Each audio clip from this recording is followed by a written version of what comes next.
Let me go! No, you are my wife! Alicia twisted her arm, but Marcus's grip only tightened. His fingers dug into her skin hard enough to bruise.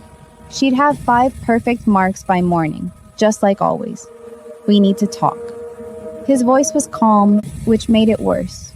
When Marcus was calm, he was dangerous. You can't just ignore my calls, baby.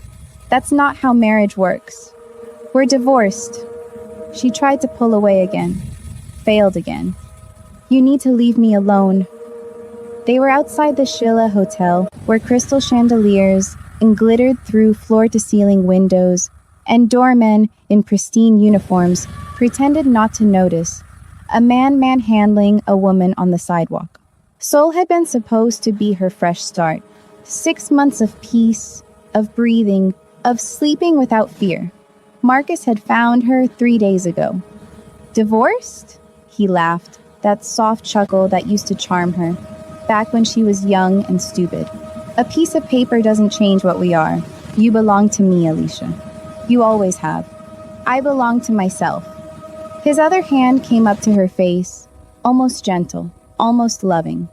Don't make me remind you what happens when you talk back. The hotel doors opened. A group of men emerged in expensive suits, surrounded by others in black. Bodyguards, she realized. The man in the center moved like violence wrapped in silk. Tall, dark-haired, with a face that could have been carved from marble. Empty eyes swept across the scene with bored disinterest. Alicia didn't think. She just moved. She wrenched free from Marcus's grip, stumbled forward, and grabbed the stranger's lapels. His jacket was softer than anything she'd ever touched. For one heartbeat, those dead eyes locked on hers. Surprised, calculating, cold. Then she kissed him. The world stopped. She felt the stranger go completely still beneath her lips. Around them, men reached for weapons. Marcus shouted something, but all she could focus on was the kiss. Desperate and graceless and absolutely insane. When she pulled back, the stranger's expression hadn't changed. He studied her like she was a puzzle, or maybe a bug. One hand came up, and his fingers traced his own lips, as if checking for evidence. Well, he said softly. His voice was like smoke. That's new. His men surrounded them now, hands inside jackets.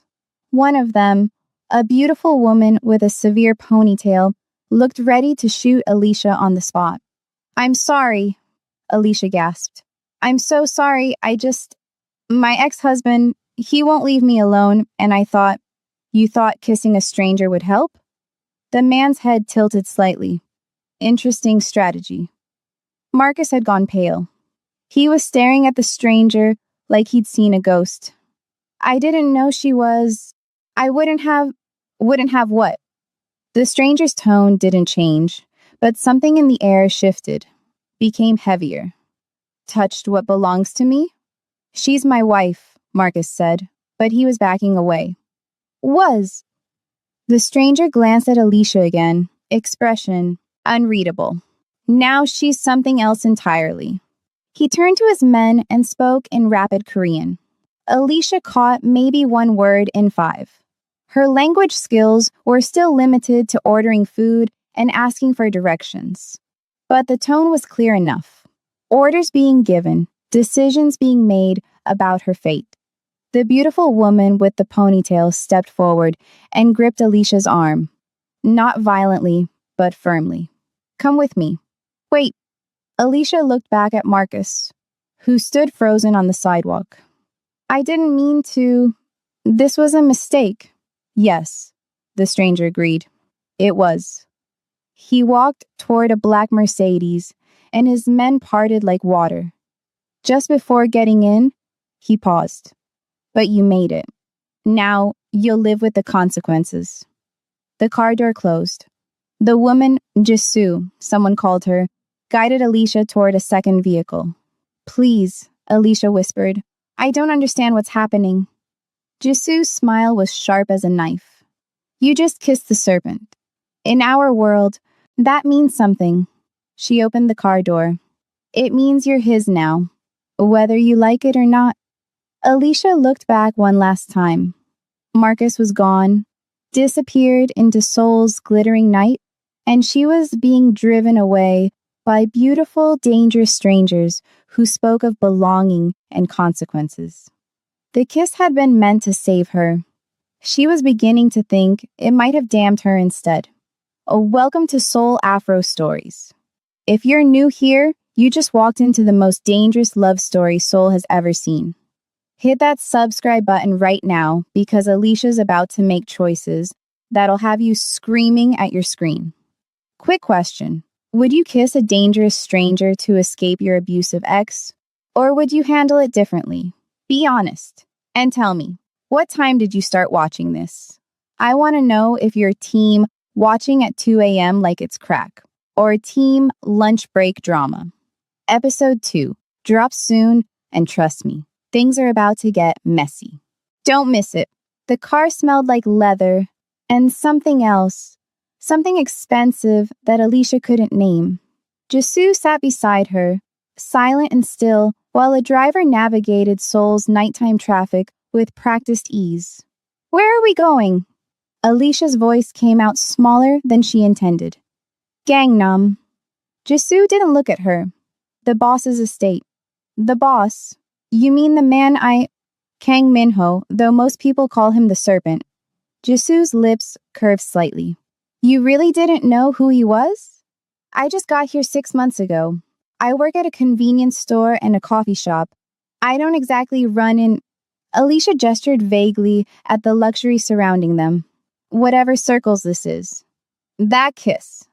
Jisoo finally turned to face her. Was it really just impulse?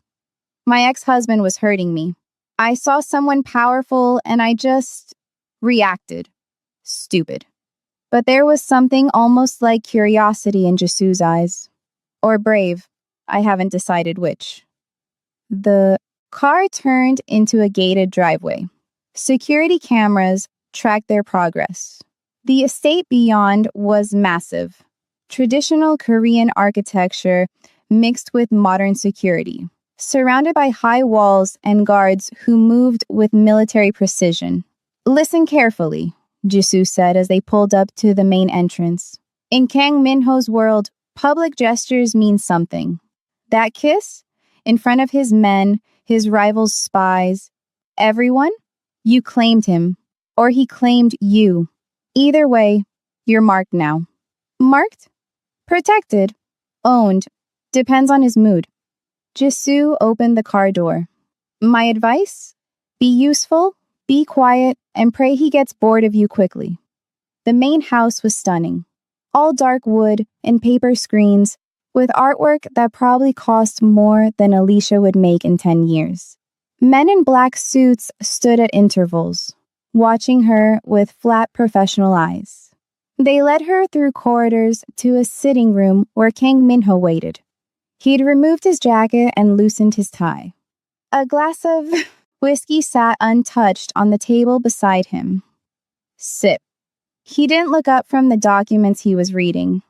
Alicia sat on the edge of a chair across from him. Her heart hammered against her ribs. Name. Alicia James. African? Yes. Well, I got deported from the United States and... Why? She swallowed. My ex-husband. He sabotaged my visa renewal. I think he wanted to control where I could go, but I'd already filed for divorce, so I came here instead. My grandmother was Korean, so I qualified for... I don't need your life story. Minho finally looked up. In the soft lighting, his face was almost beautiful, almost human. Your ex-husband, Marcus Chen, American businessman, minor player in import-export, currently in Seoul on a tourist visa that expires in 3 days. Alicia's mouth fell open. How do you... I know everything that happens in my city. He set down the documents. Marcus has been staying at a love motel in Itaewon. He's been following you for 72 hours. Today was the 4th time he approached you in public. You've been watching me? I've been watching him. You just happened to be there. Minho stood and walked to the window. Now you've made yourself my problem. I didn't mean to, but you did. He turned, and something in his expression made her breath catch. In my world, that kiss was a declaration. My enemies saw it. My allies saw it. They'll assume you're important to me. But I'm not. No, he agreed. You're not. But they don't know that. Which means keeping you alive just became necessary for my reputation. Footsteps approached from the hallway. A man's voice called out in Korean, young and warm. The door slid open. The man who entered was younger than Minho, mid-20s maybe, with kind eyes and an easy smile.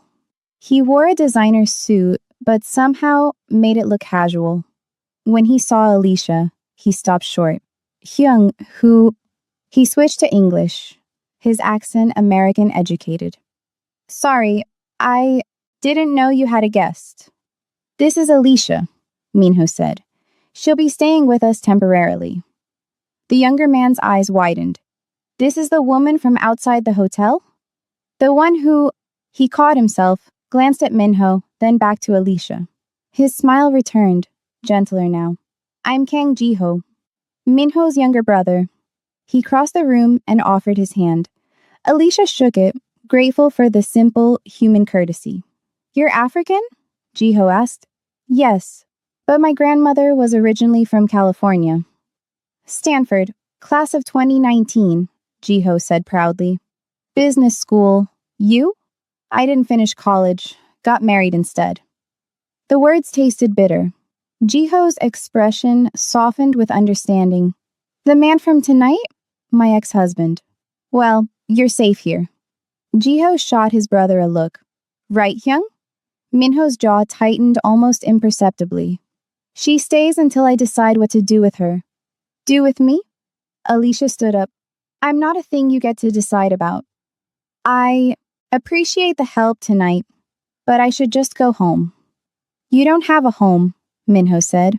You have a one-room apartment in Hongdae with a broken lock. Your landlord is 2 months behind on building maintenance. You walk 40 minutes to work because you can't afford the subway most days. The casual invasion of her privacy should have terrified her. Instead, it made her angry. So what?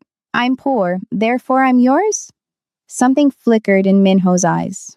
Amusement, maybe, or respect. You're vulnerable. Your ex-husband is dangerous. And you involved me. Those 3 facts mean you stay here until the situation is resolved. How very generous, Alicia snapped. Jiho laughed. Actually laughed. I like her, Hyung. Minho's expression didn't change, but he looked at his brother for a long moment. Show her to the guest wing. Make sure she has everything she needs. Of course. Jiho gestured for Alicia to follow. Come on, the rooms are really nice and the cook makes amazing breakfast. As they left, Alicia glanced back. Minho had returned to his documents, dismissing her as easily as he dismissed everything else. But she caught him touching his lips again, just once, like he could still feel the kiss. Jiho led her through corridors that smelled like jasmine and expensive wood polish.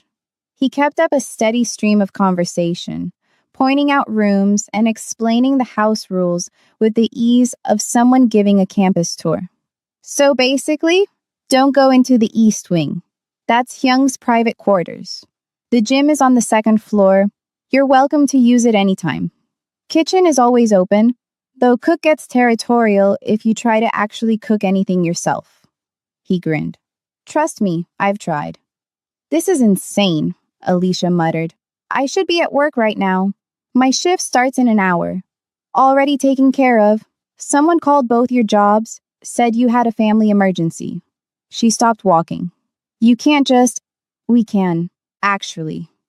Jiho's smile faded slightly.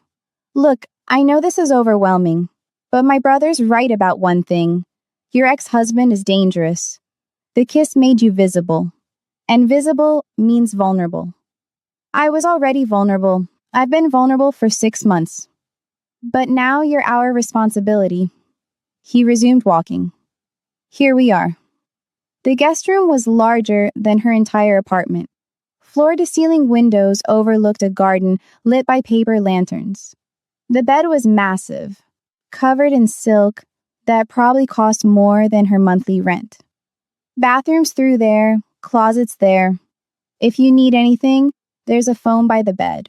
Just press 0 for the kitchen, 1 for security, 2 for me. Jiho paused at the door.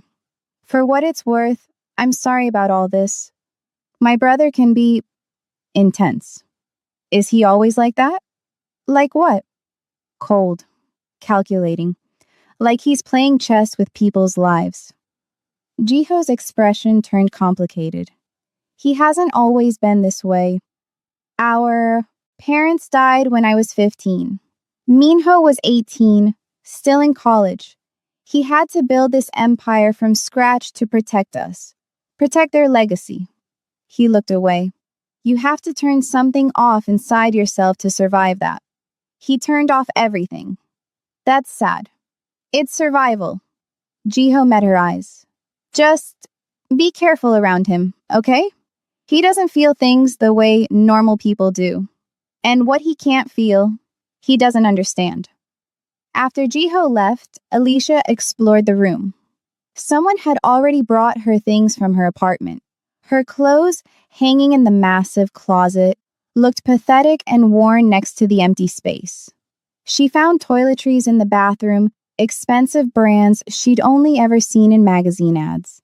She sat on the edge of the bed and tried to process everything. 12 hours ago, she'd been serving coffee to businessmen and counting her tips. Now, she was living in a mansion owned by a gangster she'd kissed on impulse. Her phone buzzed. 17 missed calls from Marcus. She blocked the number and threw the phone across the room. Sleep didn't come easily. Every sound made her jump. Footsteps in the hallway, doors opening and closing, and the rustle of wind through the garden. Around 3 a.m., she gave up and wandered into the hallway. The house was quiet but not empty. She could feel the presence of guards, cameras, eyes watching from the shadows.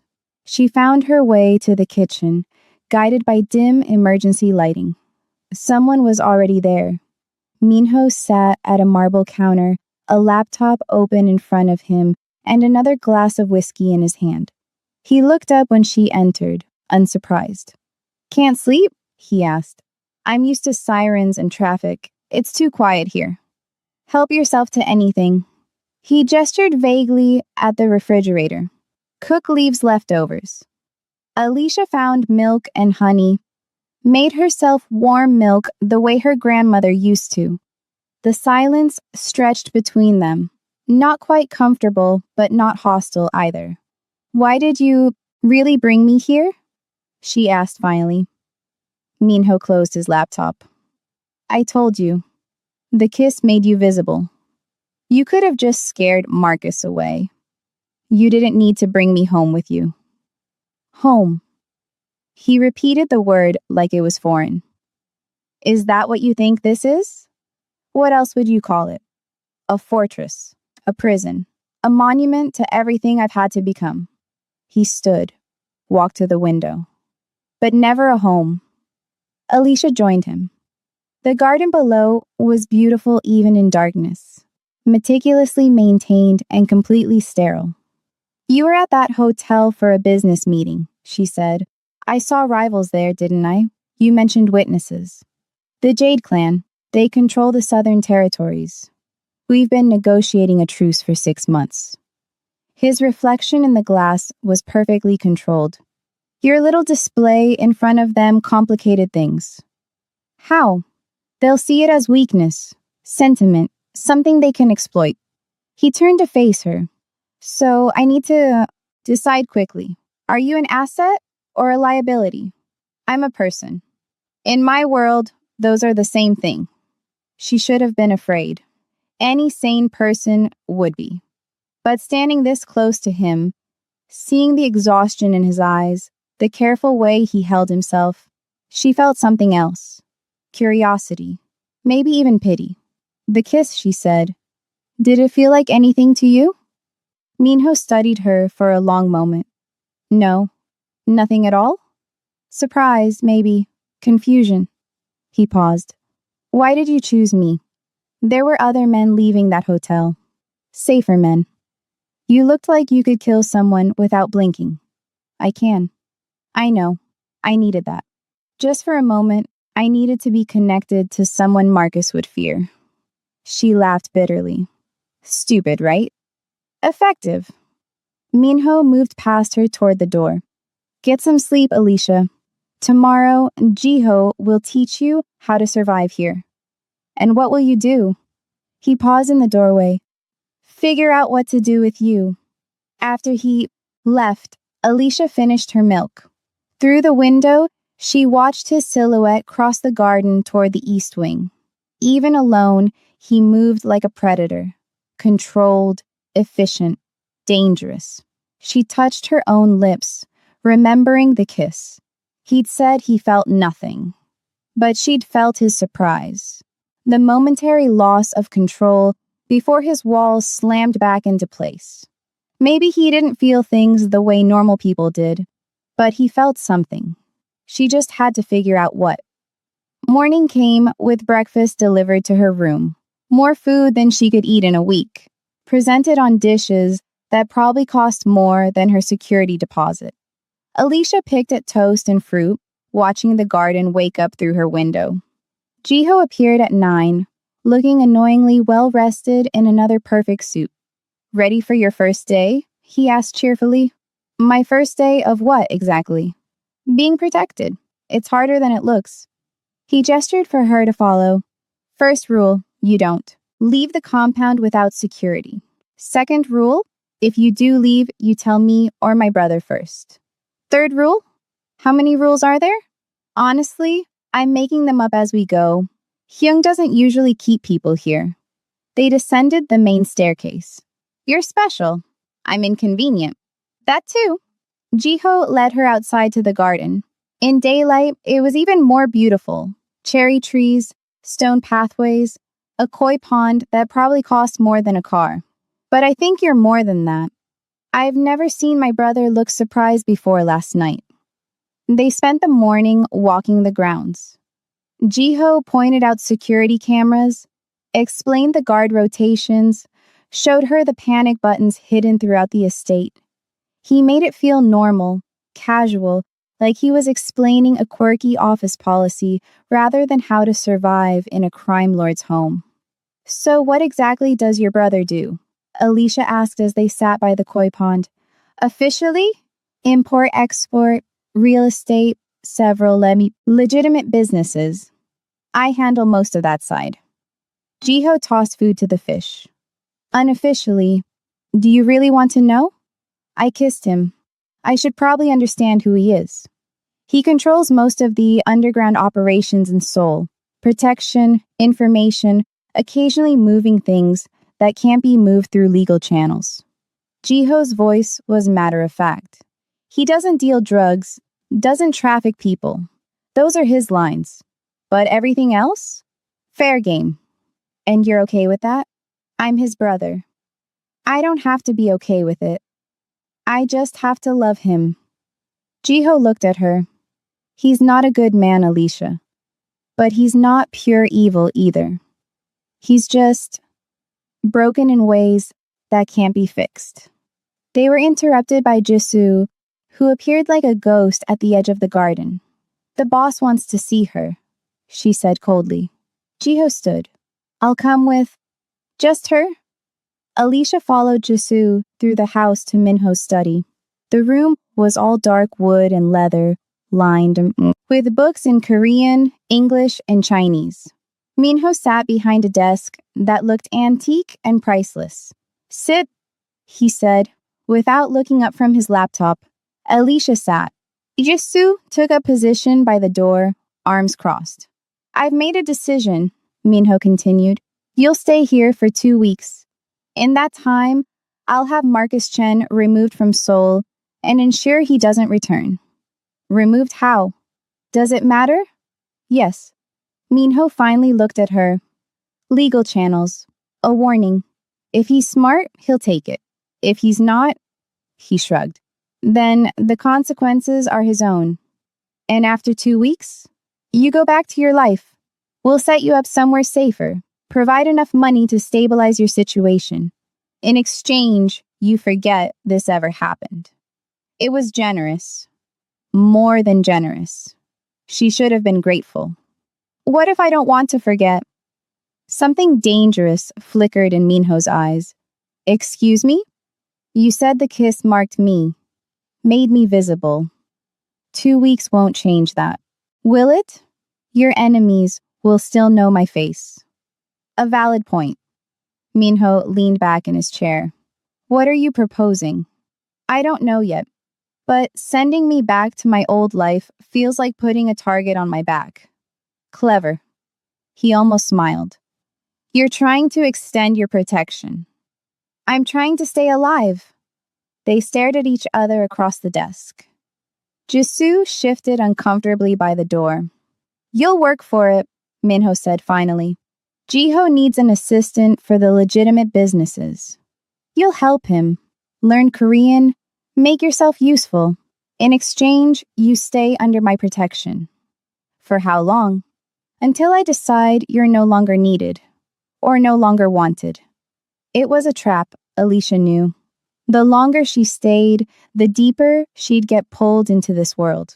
But going back to her one-room apartment, looking over her shoulder every day, waiting for Marcus to appear, that was a different kind of trap. Deal, she said. Good. Minho returned to his laptop. Jisoo will set. You up with appropriate clothes and identification. You start Monday. It's Wednesday. Then you have 5 days to learn basic Korean and office protocol. He dismissed her with a wave. Don't waste them. Outside the study, Jisoo grabbed Alicia's arm. Her grip was iron. A word of advice, she hissed. Whatever you think you're doing, stop. You're not special. You're not different. You're just another distraction. And distractions don't last long in this house. I'm not trying to be special. No? Jisoo's laugh was bitter. Then why are you still here? You could have said no. You could have taken his original offer and run. But you're staying. And that makes you either very stupid or very ambitious. Maybe I'm just trying to survive. Survival doesn't look like you looking at him the way you do. Jisoo leaned closer. I've been with Kang Minho for 5 years. I've saved his life, killed for him, built everything he has. And he's never looked at me twice. You think one desperate kiss changes that? Alicia pulled her arm free. I don't want anything from him. Liar. But Jisoo's expression shifted to something almost like pity. He's going to destroy you, not because he wants to, because it's all he knows how to do. And when he's done, you'll be just another casualty. She walked away, leaving Alicia alone in the hallway. Through the study door, she could hear Minho on the phone, speaking rapid Korean. His voice never changed tone, never betrayed emotion. Like a machine processing data. Jisoo was probably right. This was a terrible idea. But Alicia had spent 3 years making terrible decisions. What was one more? That night, she found Jiho in the library, surrounded by financial reports. I need to learn Korean, she said. Fast. He looked up surprised. Hyung told you about the job? He told me I need to be useful. Okay. Jiho closed his laptop. First lesson starts now. And Alicia, I'm glad you're staying. This house could use someone who still remembers how to be human. She spent the next 5 days buried in language apps, flashcards, and patient lessons from Jiho. He was a natural teacher, making jokes to help her remember words, acting out scenarios to practice phrases. By Sunday, she could hold basic conversations and read simple documents. She saw Minho only in passing, glimpses of him leaving for meetings, returning late at night, always surrounded by his men. He never acknowledged her directly, but she felt his awareness like weight on her skin. On Sunday evening, she found courage she didn't know she had and knocked on his study door. "Come in," he called. She entered to find him reviewing what looked like building schematics. He barely glanced up. "I start tomorrow," she said. "I wanted to say thank you." "For what?" "The job, the protection, not killing my ex-husband." "Yep." Minho set down his pen. "Is there a point to this conversation? I just wanted you to know I'll work hard. I won't be a liability." "We'll see." He studied her for a moment. "You look different." She'd let Jasoo take her shopping, had reluctantly accepted clothes that actually fit, had her hair cut by someone who knew what they were doing. It was subtle but transformative. "I'm trying to fit in," she said. "Don't." The word caught her off guard. "What?" "Fit in. Everyone here is the same. Hard, cold, useful. You're different." He returned to his schematics. "Stay that way. It's why you're still alive." It wasn't quite a compliment, but from Kang Minho, it might have been the closest thing to one. Alicia left before she could say something stupid, but as she walked back to her room, she couldn't help but smile. He'd noticed her hair. It was progress. Monday morning arrived with a knock on Alicia's door at 7 a.m. She opened it to find Jiho holding 2 cups of coffee. "Ready for your first day?" He handed her a cup. "Don't worry, I'm a much better boss than my brother." "That's a low bar." They had breakfast in the main dining room, a formal affair with staff serving food on china that probably belonged in a museum. Minho was already there, reading a newspaper while eating precisely cut fruit. "Morning, Hyung?" Jiho said cheerfully. Minho grunted without looking up. "He's not a morning person," Jiho whispered to Alicia. "Or an afternoon person. Or really any kind of person before 10 a.m. "I can hear you," Minho said flatly. "I know. I'm building rapport with my new assistant through humor. Try building it through competence instead." But there was the faintest suggestion of amusement in Minho's voice. Alicia was learning to read his micro-expressions, the tiny tells that betrayed emotion beneath the ice. After breakfast, Jiho took her to an office building in Gangnam, sleek glass and steel, nothing like the traditional estate. The business was called Kong Industries, and according to the directory, they did everything from property management to import consulting. "This is the legitimate side," Jiho explained as they rode the elevator to the top floor. "Completely legal, completely boring, and completely necessary for washing. I mean, managing our finances." "You were going to say laundering." "I was going to say managing." His grin was unrepentant. "Your job is actually simple. Answer phones, organize my calendar, translate English documents, sit in on meetings, and look professional. Think you can handle that?" "I managed 2 jobs while being stalked by my ex-husband. I can handle scheduling." The office was beautiful. Modern furniture, floor-to-ceiling windows overlooking Seoul, artwork that managed to be expensive without being ostentatious. Jiho's assistant desk was positioned just outside his main office, with a computer already set up with her credentials. "Password is Serpent 123, Jiho said. "Yes, I know it's not secure. No, my brother doesn't know about it. Yes. It would annoy him if he found out." "You're trying to annoy him?" "I'm trying to remind him he's human. There's a difference." The morning passed in a blur of phone calls, emails, and introductions to staff. Everyone was polite, professional, and clearly aware that Alicia was living at the estate. She could feel their curiosity, their calculations about who she was and what she meant to the Kang brothers. During lunch, Jiho took her to a nearby restaurant. Expensive, but not flashy. the kind of place where business deals happened over perfectly grilled meat. "So," he said, as they waited for their order, "what do you think so far?" "It's surreal. A week ago, I was making minimum wage. Now, I'm working in a penthouse office for a crime family. We prefer diversified business interests." Jiho's smile faded slightly. "But yeah, it's a lot. How are you really doing?"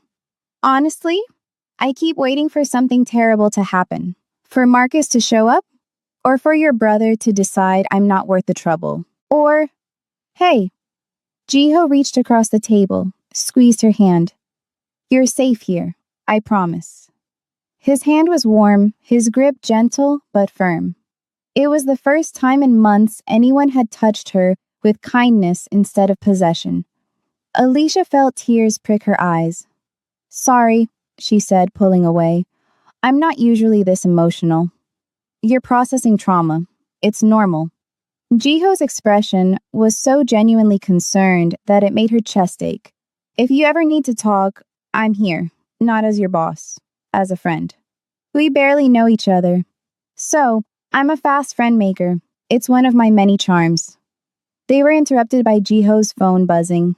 He glanced at it, and his expression changed. Less casual, more focused. "Hyung needs me back at the estate. Something's come up." He stood, threw money on the table. "You okay to finish lunch and head back to the office? I'll send a car for you at 5. "Of course. Is everything okay?" "Define okay." He was already heading for the door. "Just stay inside the office until the car arrives. All right? Don't go wandering around." After he left, Alicia finished eating alone. The food was delicious, but she'd lost her appetite. The way Jiho's expression had changed, the urgency in his movements, something was wrong. She returned to the office and tried to focus on work, but every phone call made her jump. Every notification made her heart race. At 4:30, Jisoo appeared in the doorway. "Change of plan," she said. "You're coming with me." Jiho said to wait for... Plans changed. Jisoo's tone left no room for argument. Now. They drove in tense silence back to the estate. Guards were everywhere, more than usual, moving with military precision. Jisoo led her not to the main house, but to a building she hadn't seen before, concrete and steel, built like a bunker. Inside, Minho stood over a man tied to a chair. The man was bleeding, breathing hard, terrified. 2 of Minho's men flanked him. Alicia stopped in the doorway. "What is this?" "Recognition." Minho didn't turn around. "Come here." She didn't want to. Every instinct screamed at her to run, but she forced herself forward until she stood beside Minho. The man in the chair looked up at her. His face was bruised, one eye swollen shut, but she recognized him anyway. "That's..." Her voice cracked. "That's one of Marcus's friends, David. We had dinner with him last year in Los Angeles."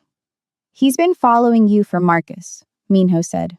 "Taking photos, reporting your movements, looking for weaknesses in our security."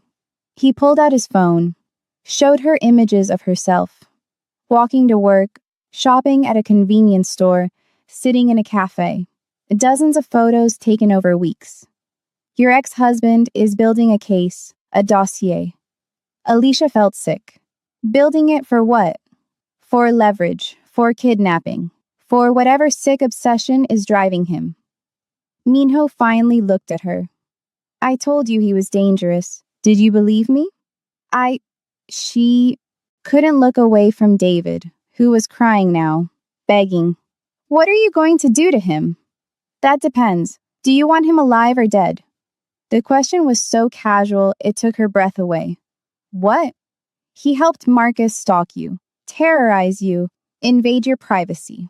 Minho's voice was perfectly calm. "In my world, that deserves death. But you're not from my world. So I'm asking, what do you want?" Alicia looked at David. He'd been at her wedding, had toasted her happiness, had probably known the whole time what Marcus was really like and said nothing. I want him gone, she whispered, out of soul, away from me, but I don't want him dead. Soft, Jisoo muttered from the doorway. Practical, Minho corrected. Killing him sends Marcus a message, but also escalates. Destroying him sends a better one. He nodded to his men. Break both his hands. Put him on a plane to Los Angeles.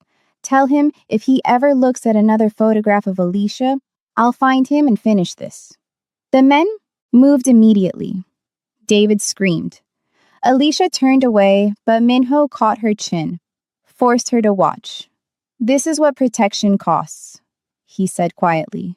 This is what happens to people who threaten what's mine. You wanted to stay in my world? Then you see it all. She watched them break David's hands with methodical efficiency. Watched him sobbing, begging, broken. And she felt nothing but a cold kind of satisfaction. Maybe Minho was right. Maybe she was changing already. When it was over, Jisoo escorted David out. Minho dismissed his men, leaving him alone with Alicia in the concrete room. You handled that well, he said. I feel like I should throw up. But you didn't. You stood there, made a choice, and owned it. He studied her. You're stronger than you think. Or more broken. In my experience, they're the same thing. He moved toward the door. Go back to the house. Rest. Tomorrow, you'll go back to the office and pretend this never happened. Minho? She caught his arm. He froze at the contact. Thank you for asking me. For not just deciding. Don't thank me. He pulled away from her touch like it burned. I'm not doing this for you.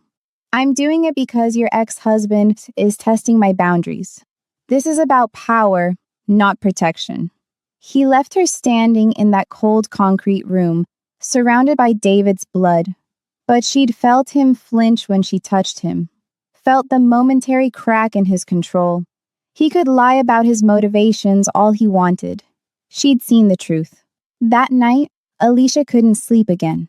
She found herself wandering the halls, drawn to the light coming from under Minho's study door. She knocked. It's open. And he was at his desk again, always working, never resting. His shirt sleeves were rolled up, revealing forearms marked with scars she hadn't noticed before. Can't sleep? He asked without looking up. Keeps happening here. You'll adjust.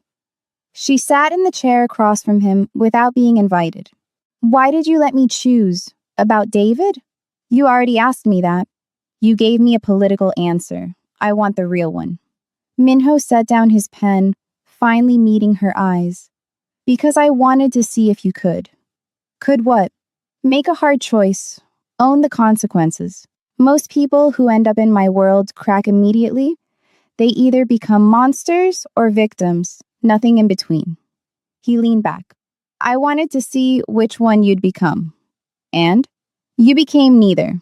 You stayed yourself, just sharper. Something that might have been respect flickered across his face. It's rare. Is that why you're really keeping me here? Because I'm rare? I'm keeping you here because you kissed me in front of the Jade clan, and they're watching to see how I handle it. Everything else is secondary. But the way he said it felt like a lie. Alicia stood, moved around the desk. Minho tracked her movement with predator eyes. What are you doing? He asked, testing something. She touched his shoulder, just her fingers, light as air. He went absolutely still. You flinched when I touched you earlier, she said. Like it hurt. It did. Why? Because people don't touch me unless they're trying to hurt me or fuck me. There's no in between. His jaw was tight. And I don't know what you're trying to do. Neither do I. But she didn't move her hand. When was the last time someone touched you like this? Gently. He thought about it. My mother, before she died. That was almost 10 years ago. Approximately. Alicia moved her hand to his face, cupped his jaw. He allowed it, but every muscle in his body was tense, ready to strike or flee. "What do you feel right now?" she whispered. "Confusion, suspicion, and something I can't identify." His eyes were dark, fathomless, which makes it dangerous. "Everything about you is dangerous." "Then why are you still touching me?" "Good question." She should pull away, apologize, leave, but standing there, close to him, feeling the barely controlled violence humming beneath his skin, it was intoxicating. "Because you looked at me today and saw a person," she said. "Not a victim, not a possession. Just a person who could make choices. No one's looked at me like that in years. I'm not kind, Alicia. I'm not going to save you or heal you or give you whatever fantasy you're building in your head." "I know. Then what do you want from me?" She didn't have an answer. So she did the only thing that made sense in that moment. She kissed him. This kiss was nothing like the first. That had been desperation. This was deliberate. She felt him go rigid with surprise, felt a war happening inside him between control and something darker. Then he kissed her back. It was devastating. He kissed like a man who'd forgotten how, all teeth and intensity and barely restrained violence. His hand came up to her throat, not squeezing, just holding, possessing. When he pulled away, they were both breathing hard. "That was a mistake," he said. "Probably. You should leave." "I should." Neither of them moved. The door burst open. Jiho stood in the doorway, and his expression when he saw them, Alicia standing behind Minho's chair, both of them flushed, the air crackling with tension, was pure devastation. He swallowed hard. "Sorry, I didn't mean to interrupt. I just got back and wanted to tell you both that Marcus has left Seoul. David's on a plane to Los Angeles. It's handled." "Good," Minho said, his voice perfectly controlled again. "Anything else?" "No, nothing else." Jiho's eyes were locked on Alicia. "Good night." He left before either of them could respond. Alicia stepped back from Minho. "I should go talk to him." "Why?" "Because he looked hurt." Jiho feels things strongly. He'll recover. But there was something in Minho's expression.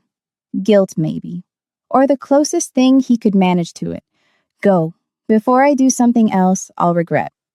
She left, but the taste of him lingered on her lips. She'd meant to escape one obsession. Instead, she'd found another. And this one might actually kill her. Alicia found Jiho in the garden, sitting by the koi pond with a bottle of expensive whiskey. "Want company?" she asked quietly. "Not particularly, but you're going to give it to me anyway, aren't you?" She sat beside him. He didn't look at her, just stared at the fish swimming in circles, trapped in their beautiful prison. "I'm sorry," she said. "For what?" "You didn't do anything wrong." He took a drink straight from the bottle. "You're allowed to kiss whoever you want."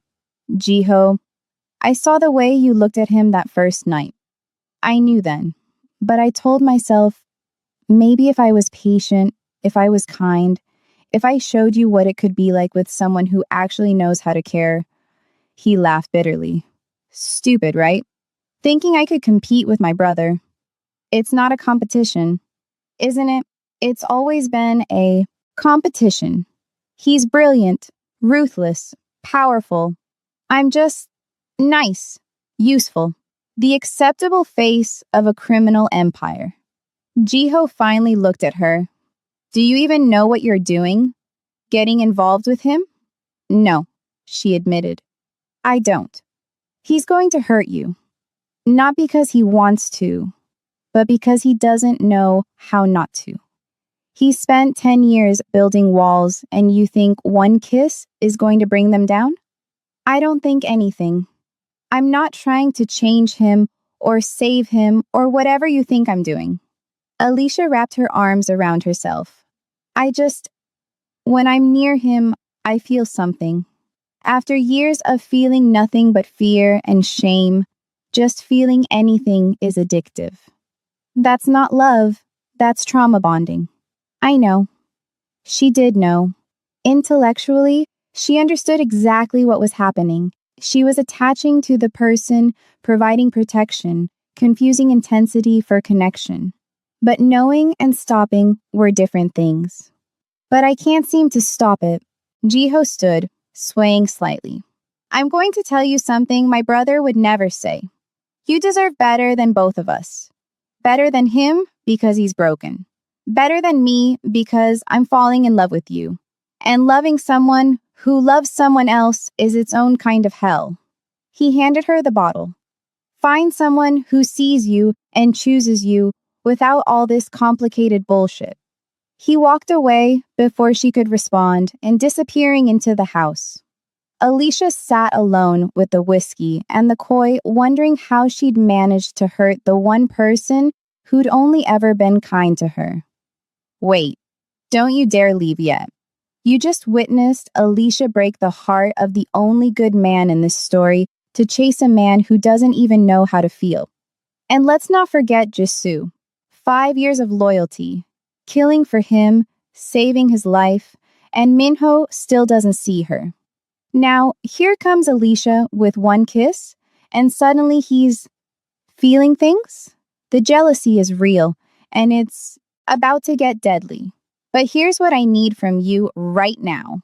Smash that like button if you think Alicia's making a huge mistake.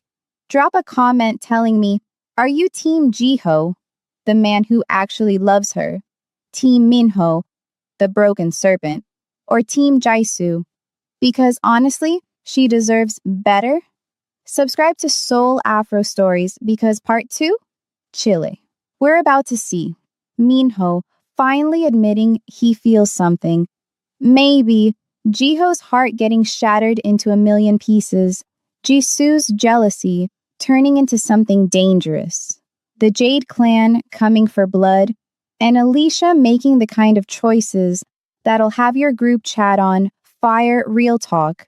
Have you ever chosen the toxic one because they made you feel alive even though you had a good person right there?